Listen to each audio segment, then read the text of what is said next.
Welcome to Zombocom. You guys have been requesting this topic a lot, so I felt it was only logical to indulge. Today I'm listing the 10 sci-fi tropes that I find illogical. I'm gonna be doing this a lot, get used to it. Many of you know that sci-fi is one of my preferred genres for reading, writing, TV, and movies, and I may or may not have a nostalgic love for a very popular sci-fi series. Take a wild guess what it is.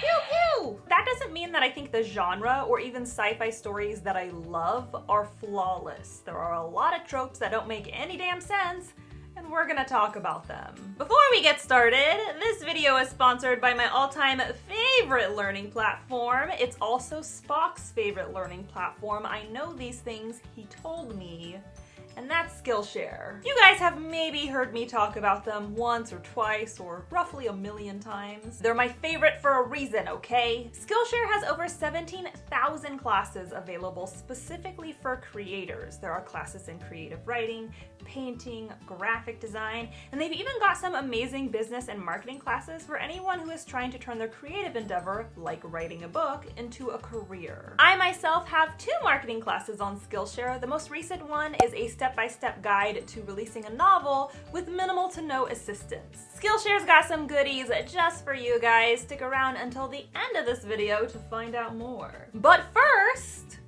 live long and prosper. Also, I'm gonna bitch about sci-fi tropes. Here we go. Number 1, born sexy yesterday. A humanoid creature or robot is born or created in a laboratory. It's got the mental capacity of a child. It finds wonder and mystery in the most basic concepts. It's also a super hot woman, because what else would it be? You rarely see this trope done with men. The only example I can think of is the Rocky Horror Picture Show. And that's because dumb men are fucking annoying. So are dumb women, but the only way our Joe Schmo lead is gonna get laid is if a robot woman with the IQ of a sock thinks he's amazing, because he's the only human being she's ever come into contact with. Breathing? Amazing. Sentience? Amazing. You know, you could just write a compelling male lead who would reasonably earn the affection of a woman with basic intelligence. Just saying. Number 2, homogenous aliens. We are not homogenous. Your characters land on a planet with an advanced alien species that could easily rival the intelligence of humanity. Except they all look the same, they talk the same, they act the same, they are the same. They wear the same clothes, they speak the same language, they even believe the same religion. Globally. How is it possible for an entire globe to be this homogenized? Look at humans. We've got different skin colors, different sexualities, different heights, different politics, different social norms. The only way a homogenous alien species makes sense is if that is specifically the point. The writer is drawing attention to the fact that, wow, this whole species is a monolith. Isn't that weird? If you're going for hive mentality, great. Otherwise, not so great. Number 3, too much tech. I understand that technology is a part of science fiction. These books take place in the future, technology advances over time, it's relevant. But I'm reading these books for the characters, the aliens and creatures, the adventures. I do not care about the make or model of your spacecraft or how its anti-gravity feature works. I also don't care about your complex computer system. Best believe I am skipping that info dump entirely. It's fine to explain your tech. Your reader probably needs a basic understanding of it, so provide that basic understanding and move on. Number 4, lack of research. Science fiction has a keyword in there. Science. That means at least some of what you're presenting needs to be rooted in fact, or at least the possibility of it being factual. If a facet of your novel revolves around biology, it needs to be accurate to biology. If it's not accurate, there needs to be some plot-related development or event that makes this biological impossibility possible. Number 5, teens in charge. Why is the captain of this spaceship 16 years old? Why is the entire crew 16 years old? Did they all band together to escape their parents? What happened here? What I see the most often are child soldiers, 15-year-olds who have been trained in intergalactic battle. You realize this is a form of slavery, right? Why are you making children risk their lives to protect civilization? And why would an advanced society choose children, of all people, to defend them? Don't get me wrong, I'm sure there are a bunch of teenage bodybuilders out there who could beat the shit out of an alien, but I'm guessing they're in the minority. Wouldn't the world prefer super soldiers who weren't going through puberty? I'm just saying. Number 6, the lone woman. I've talked about this chick before, and the sci-fi genre is where she most often pops up. She's the only woman in the book.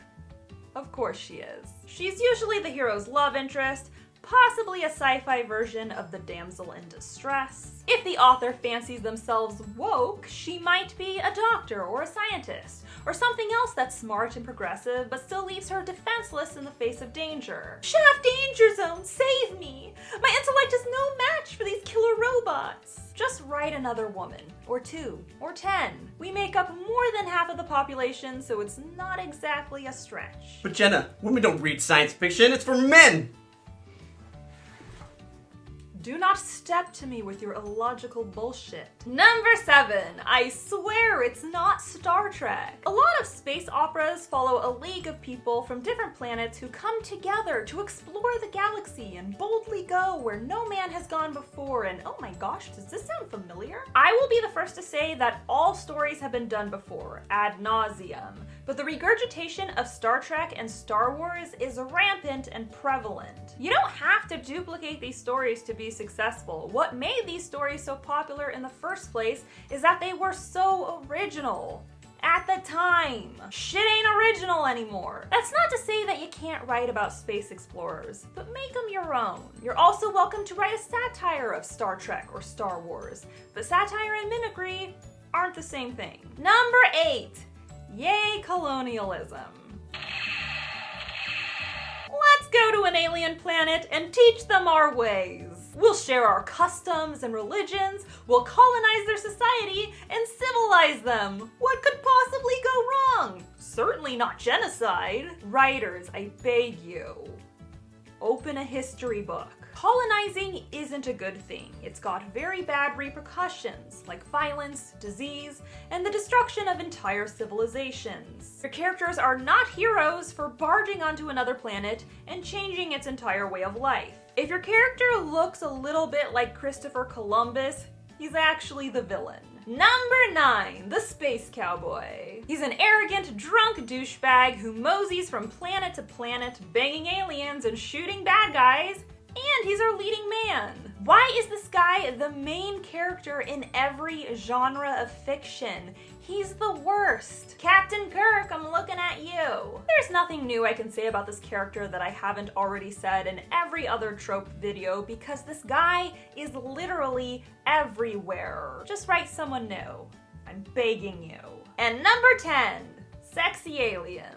I don't mind aliens that are aesthetically pleasing. In fact, I prefer them over the ugly motherfuckers. What I don't understand are aliens that are created for sexy time purposes, since, you know, they're not human. Is having sex with an alien bestiality?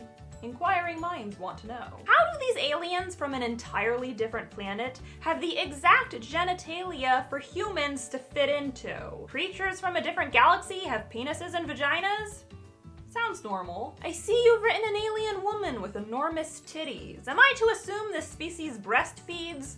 Or do you just like titties? We all like titties, but something's gotta give. If you want to make your aliens pretty, go for it. But sexualizing the crap out of them is gonna make me question your kinks just a little bit. So that's all I got for you today. Sci-fi is fun and exciting and filled with garbage tropes that get on my nerves. If there are any other genres you want me to pick apart or genres you want me to gush over, comment them below because I'm a people pleaser and I'll probably do it. A huge thank you to Skillshare for sponsoring this video. Their support makes it so much easier for me to release regular content, to hold giveaways, and to pay my bills and not die. If you want to check out my class on Skillshare or any of their other classes, now is the perfect time to do it because right now Skillshare is offering 2 months of Skillshare Premium for free to the first 500 people who click the activation link below. I don't know about you, but if it's free, it's for me. I'm all about saving money, so do yourself a solid and click the link. Don't forget to subscribe to my channel. I post new videos on Wednesdays, and if you want to be alerted as soon as I upload, you gotta ring that bell down below, and I have it on good authority that you should totally do that because I may or may not be releasing bonus content very soon. Keep an eye out. The Savior's Champion is available in ebook and hardback as well as signed hardbacks. I've got all the links listed below. Get on it, pick up a copy, and read Tobias's glorious adventure. And be sure to follow me on social media. I'm on Instagram, Tumblr, Facebook, and of course you can tweet me at Jenna Moreci. Bye! Okay.